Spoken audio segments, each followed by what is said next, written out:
as a citizen, you think, yes, that's actually how I live my life, right? Most people aren't hyper-partisan. Megyn Kelly, with her laser-focused blue eyes and unflinching delivery, left nothing to the imagination in an industry built on calculated image management. From courtroom to newsroom to living rooms across America, she delivered unfiltered opinions that made network executives squirm and viewers lean forward. What truly shocked audiences wasn't just what she said, but how she refused to back down when the cameras kept rolling. You won't believe the price she paid until the next chapter unfolds. Born on November 18, 1970 in Champaign, Illinois, Kelly entered a middle-class world that would soon be shaken by personal tragedy. Her father, Edward, a professor at Syracuse University, moved the family to the Albany suburb of Del Mar, New York, when Kelly was just 9 years old. The comfortable suburban existence shattered when Edward suffered a sudden heart attack on December 8, 1985. Kelly was only 15 when she watched her father die just 10 days before Christmas. The family home at 229 Kenwood Avenue would never feel the same. "My father's death changed everything," Kelly would later reveal in her 2016 memoir. Childhood ended in that moment. Her mother, Linda, an Italian-American homemaker, suddenly became the family's emotional anchor, pushing her 3 children to excel despite their grief. For young Megyn, the message was clear. Vulnerability might be private, but public strength was non-negotiable. The hallways of Bethlehem Central High School became Kelly's first proving ground. We can't raise our kids in this environment in which they have no negative incoming. Classmates remember her as focused, determined, slightly apart from the typical teenage social whirl. Class of 1988, she wasn't the homecoming queen or the rebel. She was the girl quietly outlining a future most teenagers couldn't imagine. While other students decorated their lockers with band posters, Kelly kept newspaper clippings about women breaking barriers in male-dominated fields. Syracuse University welcomed her next. Following her father's footsteps to his alma mater, Kelly pursued political science with the precision that would later define her interview style. The campus sprawling across University Hill saw her transform from grieving teenager to ambitious young woman. By 1992, with her bachelor's degree in hand, Kelly made the pivotal decision to pursue law. A profession where words could become weapons and precision was paramount. Albany Law School, one of the oldest independent law schools in North America, shaped Kelly's argumentative style from 1992 to 1995. While classmates debated constitutional theory, she focused on the practical application of legal principle. The $85,000 debt, equivalent to approximately $155,000 in 2025 dollars, she accumulated would hang over her early career, a financial pressure that drove her relentless work ethic. Chicago beckoned after graduation. The prestigious law firm Bickle and Brewer hired the fresh-faced attorney, throwing her into the high-stakes world of corporate litigation. The firm's offices on the 24th floor of the Chicago Board of Trade building gave her a literal and figurative view from the top. Yet something was missing. The carefully constructed arguments and meticulous briefs felt constrained by precedent and procedure. The Jones Day law firm in Washington, D.C. became her next professional home in 1999. 9 years into her legal career, Kelly had achieved what many aspiring attorneys only dreamed about. Yet dissatisfaction grew.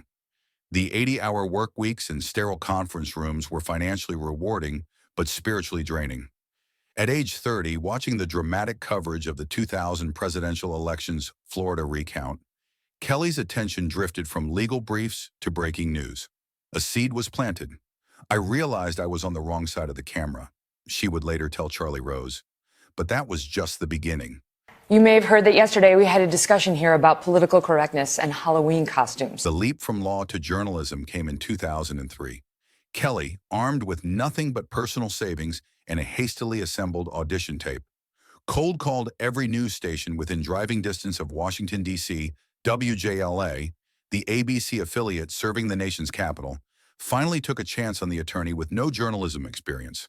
The starting salary of $42,500 marked a staggering 75% pay cut from her law firm compensation.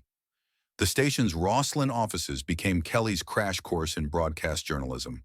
Her first on-air report covered a local charity run, hardly Pulitzer material, but viewers and producers alike noticed the precision in her delivery. Unlike journalism school graduates who learn by textbook, Kelly approached each story like a trial. Facts, evidence, cross-examination. The legal background that had once seemed like a career detour became her secret weapon. Fox News Channel's talent scouts came calling in 2004. At the time, the network was expanding its Washington bureau, seeking faces that could translate complex political stories to Middle America. Kelly, still building her journalism resume, seemed like a risk.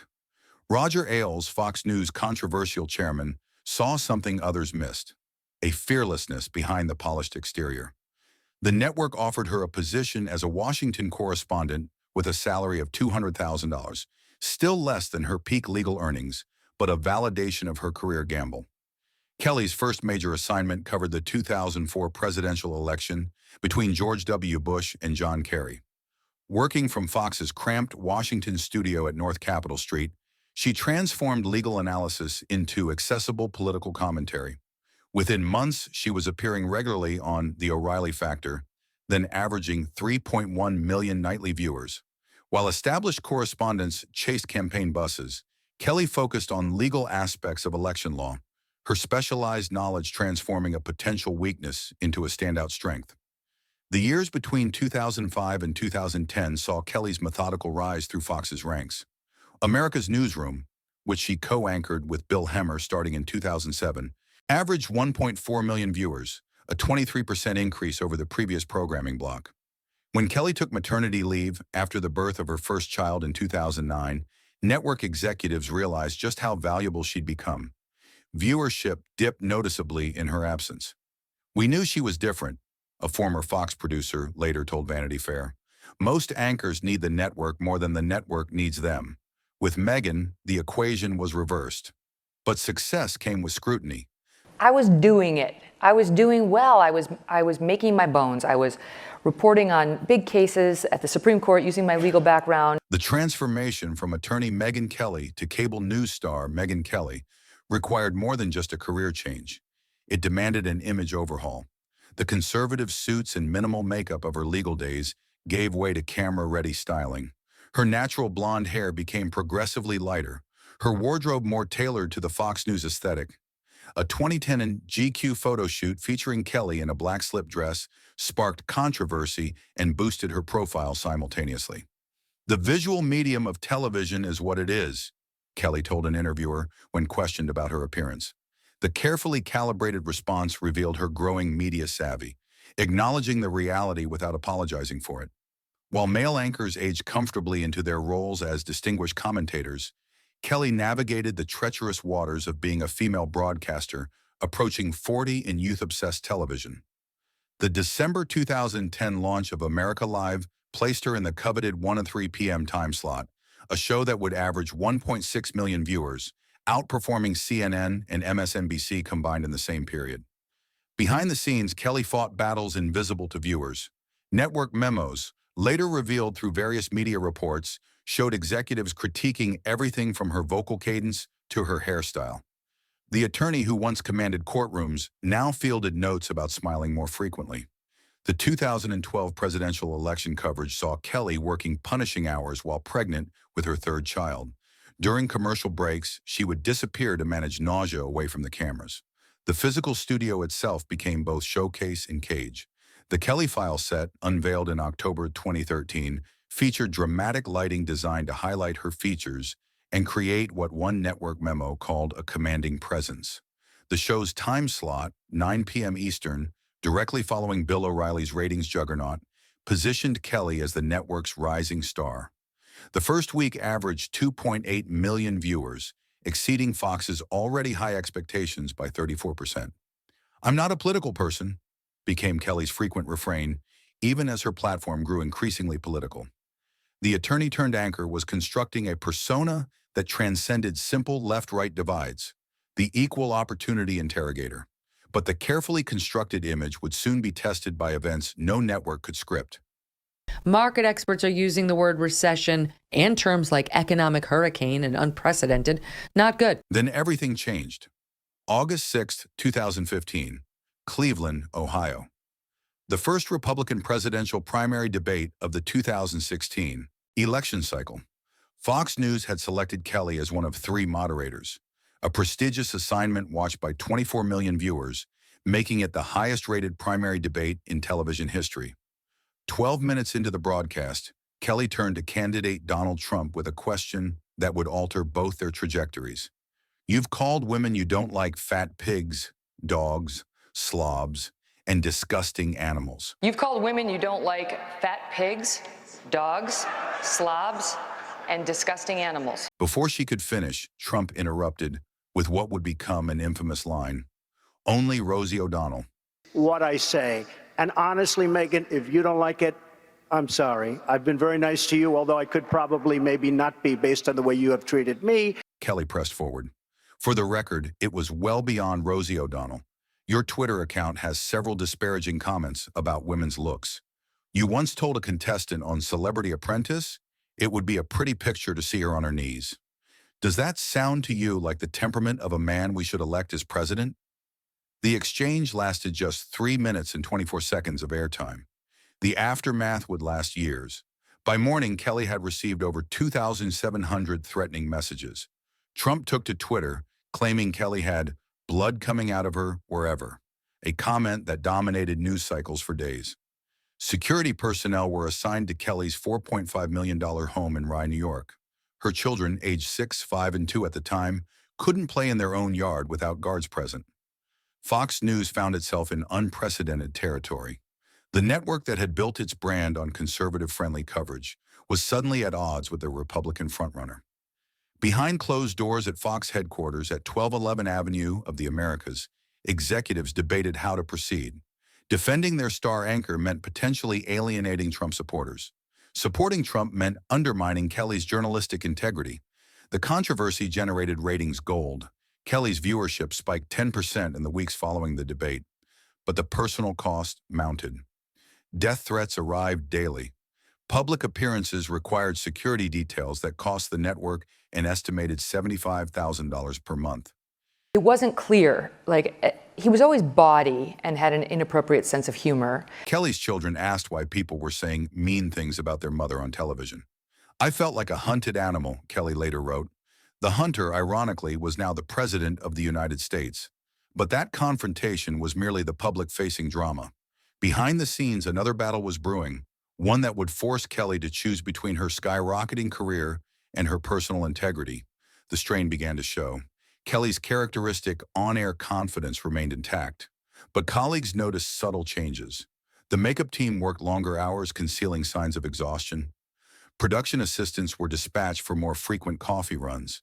The 4-hour sleep schedule that had sustained her legal career was no longer sufficient for the combined pressures of motherhood, stardom, and targeted harassment. By early 2016, as primary season heated up, Kelly faced a decision point. Her Fox News contract was approaching expiration. The Abadi network, desperate to retain its rising star, reportedly offered a $20 million annual salary, a 4-fold increase over her first anchor contract. The figure would make her the second highest paid personality in cable news, behind only Bill O'Reilly's $25 million. The financial security came with golden handcuffs. Accepting meant 4 more years in an increasingly toxic environment. Fox chairman Roger Ailes, once Kelly's mentor, was facing mounting sexual harassment allegations. The network culture that had propelled her career now threatened to define it. April 2016 brought a breaking point. Kelly's memoir, Settle for More, would later reveal that Ailes himself had made inappropriate advances toward her early in her Fox career. The power broker who had championed her rise had also contributed to the culture she now found suffocating. Of course, we all know by this point that things between Kelly and NBC did not end well. In 2018, when former Fox anchor Gretchen Carlson filed a sexual harassment lawsuit against Ailes in July 2016, Kelly faced a crucial decision. The 6th Avenue offices that had once represented opportunity now felt like a prison. Kelly retreated to her Rye home, weighing options while surrounded by family. Her husband, Douglas Brent, a novelist and former CEO, became her sounding board. Their conversations, stretching late into the night after the children were asleep, centered on a single question: what was the cost of silence? On July 19, 2016, Kelly met with lawyers conducting an internal investigation of Ailes. Her testimony, confirming her own experiences of harassment, proved decisive. 2 days later, Ailes resigned from the network he had built, receiving a reported $40 million exit package. Kelly, meanwhile, became simultaneously hero and pariah within the Fox ecosystem. Supportive messages arrived from women throughout the industry, while certain colleagues viewed her as a traitor to the network family. The toll became physical. Kelly later revealed she developed shingles during this period, a stress-induced viral infection causing painful rashes. The condition required her to wear extra makeup to cover visible symptoms during broadcasts. By fall 2016, as election coverage intensified, the woman once described as indefatigable by colleagues was operating on reserves of willpower that visibly depleted with each broadcast. But even as personal costs mounted, professional opportunities expanded. The controversy had elevated Kelly's profile beyond Fox's conservative audience. Mainstream publications like Vanity Fair and Time featured her on their covers. Hollywood producers floated the idea of a biopic. Book publishers circled with seven-figure offers. The question was no longer whether Kelly would transcend Fox News, but when and how the departure would occur. The answer would shock even industry insiders. January 3, 2017. The announcement reverberated through media circles. Nothing in my life has been as fulfilling to me as that relationship and the goodness that stems from it. Megyn Kelly was leaving Fox News for NBC. The reported 3-year, $69 million contract represented not just a career move, but a complete professional reinvention. The face once synonymous with Fox's primetime lineup would now appear on the Peacock network, hosting both a daily morning show and a Sunday evening news magazine. The negotiation had been conducted with military secrecy. Only 4 NBC executives knew of the discussions until hours before the public announcement. Kelly's agent, CAA's Matt Del Piano, orchestrated the deal through back channels, avoiding the industry rumor mill. When the news broke, Fox executives had less than 24 hours' notice, a tactical decision to prevent counteroffers. Kelly's final Fox broadcast on January 6, 2017, drew 3.9 million viewers, her highest-rated show outside of election coverage. The 3-minute farewell message, delivered with characteristic poise, offered no criticism of the network that had built her into a star. The diplomatic exit preserved bridges that others might have burned. Behind closed doors, the transition was less smooth. Fox invoked contractual clauses attempting to keep Kelly off air until July 2017. NBC attorneys negotiated a compromise, allowing her to begin appearing on NBC platforms by May. Still a 5-month enforced hiatus from the daily television presence she had maintained for nearly a decade. The industry watched with a mixture of admiration and skepticism. Kelly's appeal had always been contextual, the sharp-edged interviewer who thrived in Fox's opinion-heavy environment. NBC, with its broader audience and legacy broadcast sensibilities, represented unknown territory. The Sunday news magazine format would play to her strengths, but the morning show concept raised questions. Could the prosecutor-turned-cable star connect with viewers over coffee? NBC's Rockefeller Center headquarters became Kelly's new professional home. The corner office on the 9th floor, previously occupied by departing Today anchor Tamron Hall, symbolized both opportunity and tension. Hall's abrupt exit to make room for Kelly created immediate backlash. Before Kelly had appeared on a single NBC broadcast, narrative lines were being drawn. June 4, 2017 marked Kelly's NBC debut with Sunday Night with Megyn Kelly. The premiere episode featured an interview with Russian President Vladimir Putin, an ambitious booking that demonstrated NBC's commitment to positioning her as a serious journalist. The broadcast drew 6.1 million viewers, respectable numbers that still fell short of the hype surrounding her arrival. The honeymoon would be brief. Within weeks, controversy erupted over Kelly's interview with conspiracy theorist Alex Jones. Advertisers threatened pullouts. Sandy Hook families, whom Jones had tormented with false claims about the school shooting, expressed outrage. NBC executives who had championed Kelly's signing now found themselves defending the decision in tense meetings with affiliate stations. The true test, however, awaited in September. Megyn Kelly Today, occupying the 9 a.m. third hour of the venerable Today franchise, would require Kelly to transform from prosecutorial interviewer to morning companion. The stakes couldn't have been higher. The transformation would prove more difficult than anyone anticipated. Now, if you want to protect your future, call a precious metal dealer I trust. American Hartford Gold. September 25th, 2017, Studio 6A in Rockefeller Center. Kelly stepped onto her new set, a bright, warm environment designed to feel welcoming and intimate. The wood tones and curved furniture created a stark contrast to the cool blues and sharp angles of her Fox News days. This visual reinvention extended to Kelly herself. Softer makeup, more casual clothing, even a shorter hairstyle signaling approachability. "I'm kind of done with politics for now," she told the audience in her opening monologue. The statement represented more than a content pivot. It was a complete rebranding. The $10 million studio investment and $69 million talent contract were betting on Kelly's ability to transform from hard-hitting interviewer to relatable morning personality. The ratings told an immediate story.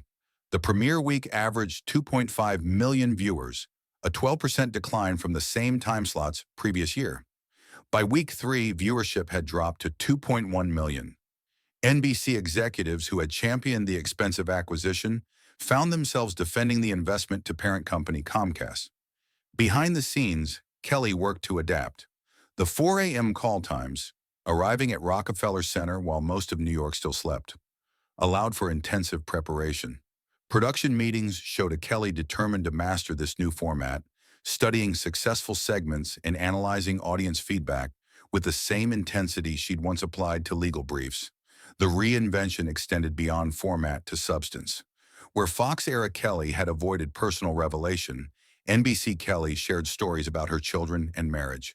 The October 2017 Warm Me Too movement provided an unexpected opportunity for connection. Kelly's own experiences with workplace harassment, previously mentioned only in her memoir, became contextual for covering the growing scandal. When allegations against Matt Lauer, the longtime Today anchor, surfaced in November 2017, Kelly's coverage stood out for its unflinching perspective. "This one does hit close to home," she acknowledged on air. The moment, authentic, unscripted, personal, offered a glimpse of what NBC had hoped for when signing her. But we're going to make it safe. We're going to make it safe for me. We're going to make it safe for my team and my guests and you. Viewership for that episode reached 2.9 million, her highest since the premiere. The early months of 2018 showed signs of stabilization. February ratings indicated growth in the key 25-54 demographic, a 10% increase that suggested Kelly might be finding her audience. The critical reception, initially harsh, softened as Kelly found moments of genuine connection with interview subjects. A March segment featuring women accusing NBC's own Tom Brokaw of harassment demonstrated that her journalistic backbone remained intact despite the format change. Network insiders spoke of a 2-year plan for building Kelly's morning audience, an acknowledgement that the transition required patience. The Sunday evening program had been quietly discontinued after 8 episodes, allowing Kelly to focus entirely on the morning challenge. By summer 2018, the narrative had shifted from expensive mistake to work in progress. Then came October 23, 2018. A seemingly casual discussion about Halloween costumes during a panel segment derailed everything Kelly had built. The segment began innocuously. Kelly, alongside 3 guests, discussed the trend of universities warning against culturally insensitive Halloween costumes. Then came the statement that would redefine her NBC tenure. "Back when I was a kid, that was okay as long as you were dressing up as like a character." She continued, defending blackface costumes in particular. "What is racist? Because truly you do get in trouble if you are a white person who puts on blackface at Halloween or a black person who puts on whiteface for Halloween. When I was a kid, that was okay as long as you were dressing like a character." The backlash was immediate and overwhelming. Social media erupted. Civil rights organizations condemned the comments. NBC colleagues, including Al Roker and Craig Melvin, expressed disappointment on air the following morning. Within 24 hours, Hollywood talent agency CAA dropped Kelly as a client. The crisis unfolded with the same public scrutiny that had defined her career, but this time, without the protective infrastructure Fox had once provided. Kelly opened her October 24th show with an emotional apology. "I want to begin with 2 words. I'm sorry." The 2.8 million viewers who tuned in saw a visibly shaken Kelly, a stark contrast to her typically composed demeanor. The mea culpa received mixed reviews, with some praising its sincerity, while others questioned whether it reflected genuine understanding of the issue's gravity. It would be Kelly's final live broadcast for NBC. By afternoon, the network announced Megyn Kelly Today would air reruns for the remainder of the week. Behind closed doors, exit negotiations began. The $69 million contract that had made headlines less than 2 years earlier now represented an expensive problem for NBC. Kelly's team, led by attorney Brian Friedman, held firm on payment of the contract's full value despite its premature termination. The politicians get up there, they make their comments, they offer their policies or their characters to be assessed by the American people. On October 26, 2018, NBC officially canceled Megyn Kelly Today. The third hour of Today would continue with rotating hosts while the network determined a permanent solution. Kelly's office at Rockefeller Center was packed up by NBC staff, her personal items shipped to her Rye home without her presence. The settlement negotiations stretched into January 2019. The final agreement paid Kelly approximately $30 million, the remaining value of her contract. The deal included a standard non-disparagement clause, but notably, no non-compete provision. Kelly was free to work elsewhere immediately, though the question remained, who would hire a talent who had now burned bridges at 2 major networks? For the first time since 2003, Megyn Kelly was off the air. The silence was deafening. The career implosion thrust Kelly into an unexpected wilderness period. The $30 million settlement provided financial security, but the professional identity she had spent 15 years constructing lay in ruins. The lakeside home in Rye became both sanctuary and prison during the winter of 2018 to 2019. According to friends who spoke to the New York Times, Kelly spent weeks reviewing what had happened, analyzing where her reinvention had gone wrong. "I became more valuable as a cautionary tale than as a broadcaster," she later told an interviewer in one of her few reflective comments about the period. The industry that had once competed for her services now viewed her as radioactive. Traditional television outlets, both cable and broadcast, showed no interest in weathering the inevitable backlash a Kelly hiring would provoke. The rapid shift in media economics during her NBC tenure further complicated matters. Streaming platforms were ascendant. Linear television was contracting. The landscape Kelly had mastered was itself transforming. By spring 2019, a new strategy emerged. If established media wouldn't provide a platform, Kelly would build her own. The first step came through social media. On November 8, 2019, Kelly posted her first YouTube video, an interview with fired CBS producer Ashley Bianco, who had been accused of leaking footage related to Jeffrey Epstein coverage. The 42-minute video accumulated 2.3 million views within a week, demonstrating that public interest in Kelly remained strong despite her network exile. Instagram became another rebuilding tool. Kelly's account, previously managed by network staff, transformed into a personal window. Photos of family moments alternated with brief video commentaries on current events. The following grew steadily, from 197,000 in January 2019 to over 632,000 by year's end. The engagement metrics revealed a core audience still receptive to Kelly's perspective, particularly on issues of cancel culture and media accountability. What, did you report it? Did you report it? Or why didn't you report it? And the first question you need to ask is, was there a safe avenue for reporting? September 2020 marked the official relaunch of Kelly's media presence with The Megyn Kelly Show podcast. The independent production, distributed through her own Devil May Care media company, charted in Apple's top 10 news podcasts within its first week. By December 2020, the show averaged 843,000 downloads per episode, numbers that attracted attention from SiriusXM, which signed Kelly to a distribution deal reported at $18 million for 3 years. The reinvention was neither complete nor unqualified. Kelly's audience was now a fraction of her Fox News peak.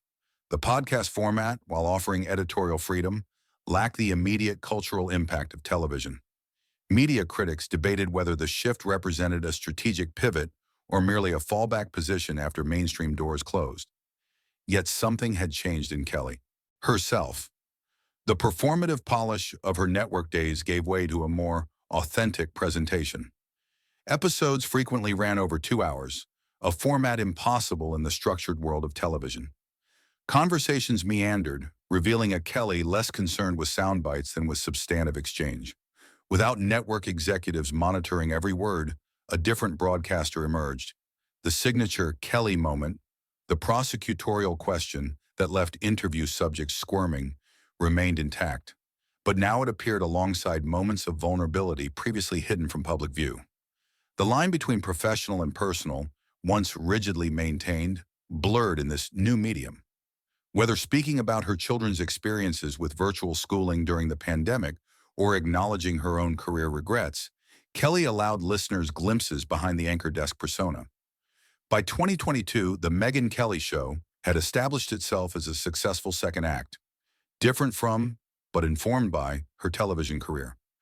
The independent path provided not just a platform, but something Kelly had rarely experienced in corporate media: control. The question was no longer whether Kelly could rebuild an audience, but whether this recalibrated career represented her final form or merely a transition to something else entirely. As it turned out, America wasn't finished with Megyn Kelly, and she certainly wasn't finished with America. August 2023 brought an unexpected career revival. PragerU, the conservative digital media organization, announced Kelly would host their first major documentary series, a 5-part examination of media bias. The reported $3 million production budget demonstrated faith in Kelly's drawing power, despite her network television exile. The first episode accumulated 4.7 million views across platforms within its first month, numbers that rivaled her peak Fox News ratings. Hollywood, which had once distanced itself from Kelly during the NBC fallout, began cautiously reconnecting. A scripted limited series based on the Fox News scandal entered development at Showtime in September 2023, with Charlize Theron reportedly considering reprising her role as Kelly from the 2019 film Bombshell.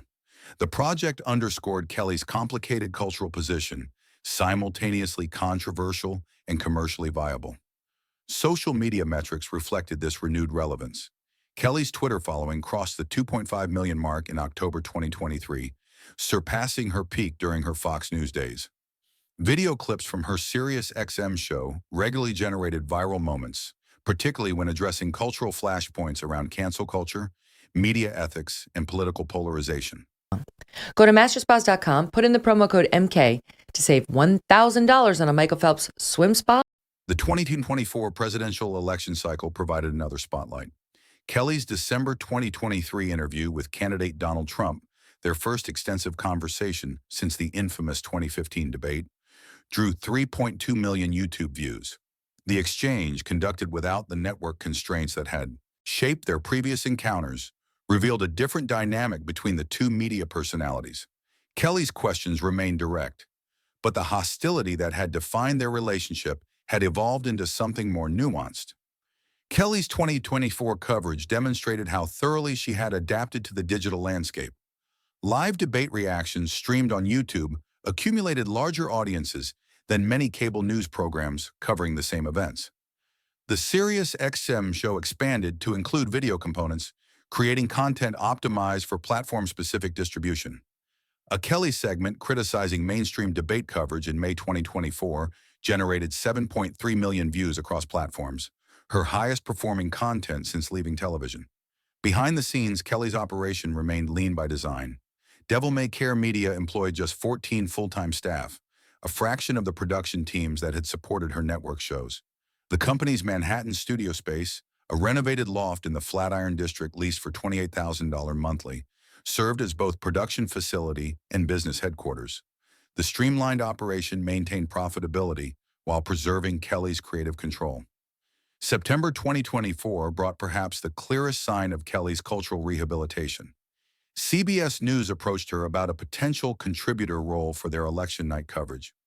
Though Kelly ultimately declined the offer, preferring to maintain her independent platform, the overture represented a significant shift in how traditional media viewed her 5 years after the NBC implosion. When asked about potentially returning to network television during a November 2024 interview, Kelly offered a response that encapsulated her evolution. "I don't miss the infrastructure. I miss certain colleagues. But the freedom to follow my own compass, I wouldn't trade that for any corner office." The woman who had once anchored prime time for America's highest-rated cable news network now defined success on different terms. As 2025 approached, Kelly's refashioned career had found stability. The podcast consistently ranked among the top 25 news programs across platforms. The Sirius XM deal, renewed in August 2024 for a reported $25 million over 3 years, provided financial security. Market experts are using the word recession and terms like economic hurricane and unprecedented. Not good. Guest bookings reflected her continued drawing power. Presidential candidates, cultural figures, and media personalities regularly appeared, despite potential blowback from appearing on her controversial platform. At 54, Kelly had engineered something rare in modern media, a genuine second act built on her own terms. But the legacy question remained complex. Had Kelly transcended the controversies that had defined her career peaks, or would those moments forever color how history remembered her? The journey from courtroom to newsroom, to living room to podcast studio traces more than just one broadcaster's career trajectory. It maps the transformation of American media itself. Megyn Kelly, who left nothing to the imagination in an era demanding performative authenticity, embodied both the rewards and perils of refusing to separate personal conviction from public persona. The line between journalist and personality blurred with each career phase, revealing the impossibility of true objectivity in an increasingly subjective media landscape. Kelly's legacy defies simple categorization. To some, she represents the rare voice willing to challenge power, regardless of partisan alignment, the attorney who never fully abandoned cross-examination as her primary tool. To others, she embodies the dangers of confusing confrontation with substance, of mistaking provocation for insight. Both perspectives contain elements of truth, which perhaps explains Kelly's enduring capacity to divide audiences. Piece of it that says you're not allowed to protest outside of a court if your intention is to mess with the judgment. The ratings peaks, 3.1 million nightly viewers for The Kelly File in 2016, nearly double CNN's competing program, established her commercial impact. The cultural moments, the Trump debate confrontation viewed by 24 million Americans, the NBC blackface comments that generated over 14 million YouTube views, cemented her place in media history. The business ventures, from the $69 million NBC contract to the independent media company currently valued at approximately $38 million, demonstrated her market value across platforms. Yet numbers tell only part of the story. Kelly's career coincided with seismic shifts in how Americans consume information. Her rise at Fox News paralleled the fragmentation of media into ideological silos. Her NBC failure reflected the declining influence of broadcast television in the streaming era. Her digital reinvention presaged the creator economy that now challenges institutional media's dominance. Through it all, Kelly maintained the quality that first distinguished her from conventional broadcasters: the willingness to say what others wouldn't, regardless of consequence. This trait, initially celebrated as refreshing authenticity, later condemned as insensitivity, never diminished. The unfiltered perspective that made her a star ultimately cost her the biggest stages, yet ensured she always found an audience somewhere. "I learned that having a microphone is a privilege, not a right," Kelly reflected in a rare 2023 introspective interview. "But I also learned that finding your voice doesn't require anyone's permission." The lesson seems to have settled into her approach, less combative than in her Fox days, more measured than during her NBC experiment, but fundamentally unchanged in its essential Kellyness. As media continues its fractured evolution, Kelly's path offers both caution and inspiration. The broadcaster who left nothing to the imagination demonstrated that authenticity carries both reward and risk, that the same qualities that elevate can also destroy if deployed without careful consideration of context and timing. What single moment made you gasp? The confrontation with a future president? The NBC implosion that ended a $69 million experiment? The digital reinvention that transformed career collapse into sustainable independence? Tell me below, and if you want more fearless legacies, tap like and subscribe.